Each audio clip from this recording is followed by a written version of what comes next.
Bonjour, c'est Urbain. Aujourd'hui, je vais parler des pires années de ma vie, la fac. Et pourtant, j'y suis pas beaucoup allé. Le cours en amphi, c'est vraiment quelque chose de spécial. On dirait un concours entre 300 personnes qui ont décidé de s'emmerder le plus possible et souvent, on gagne tous en même temps. N'empêche, en les observant, on se rend vite compte que les profs sont un peu tous les mêmes, comme s'ils avaient été fabriqués dans une usine à profs avec seulement 8 parfums. Voici donc les 8 types de profs de fac. Numéro 8, le marrant. Enfin, le marrant le premier jour, parce qu'au bout de 3 semaines, on se rend compte que son stock de blagues est limité et que la plupart d'entre elles ont déjà 30 ans. Ah, attention tout de même, on a affaire à un faux marrant qui voulait être Thierry Le Luron et qui peut devenir très chiant si vous rigolez pas à ces conneries. Faites semblant de rire, relancez-le et vous serez tranquille.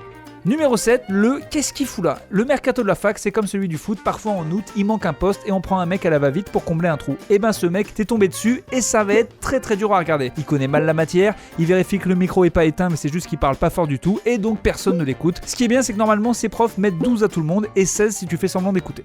Numéro 6, le jeune ambitieux. Il vient d'obtenir le prix de la meilleure thèse de France, il répond aux mails jusqu'à 4h du matin, il corrige dans la demi-heure, ça c'est les bons côtés. Les mauvais côtés c'est tout le reste. Il sac, il supporte pas qu'on prenne sa matière nulle à la légère. À la base, lui en fait c'est un mec moyen qui a charbonné et il fera pareil jusqu'à avoir la place de doyen. Si t'es dans son état d'esprit, il va t'adorer. Si t'es un branleur, il t'aura dans le pif. Encore pire si t'es un branleur avec des facilités. Le glandu talentueux est l'ennemi naturel du charbonneur.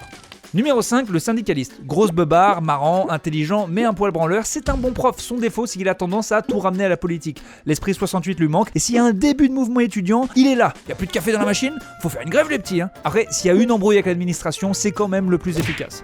Merci, super gauchias. Numéro 4, le toujours étudiant. Le premier jour, personne n'a cru que c'était un prof, il arrive à la bourre avec une gueule de bois et si t'es absent, il s'en fout comme de son dernier joint qui était manifestement il y a un quart d'heure. Attention, c'est un faux bon ami. On croit qu'il est cool, mais sa conscience professionnelle revient toujours au moment des partiels où il va saquer.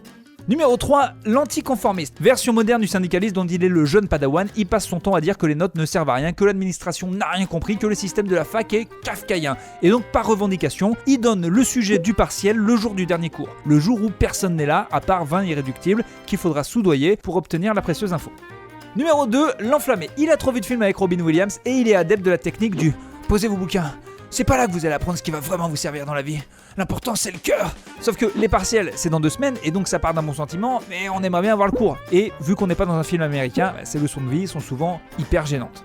Numéro 1, le chercheur. Celui qui est obligé de faire des heures d'enseignement et manifestement, ça l'emmerde. Le temps qu'il passe à essayer d'inculquer des trucs à ses fainéants d'étudiants, il le passe pas à préparer son prix Nobel et ça le gonfle. Il passe en général 16 heures à lire un transparent projeté au tableau et ne prend aucune question. Ou alors juste pour dire, ce sont des choses que vous devriez savoir depuis le lycée. C'est les bases ça, hein. Voilà, c'est la fin et c'est triste. La bonne nouvelle, c'est que tu vas pouvoir enfin dormir ou tirer la chasse. Évidemment, il y a des tas d'autres profils de profs et bien sûr, je dis mais tous ces types de profs peuvent évidemment être des femmes. Voilà, c'était juste plus simple comme ça. Donc ne m'embrouille pas sur Twitter, j'ai rien fait. Voilà, à très bientôt, on vous aime tous.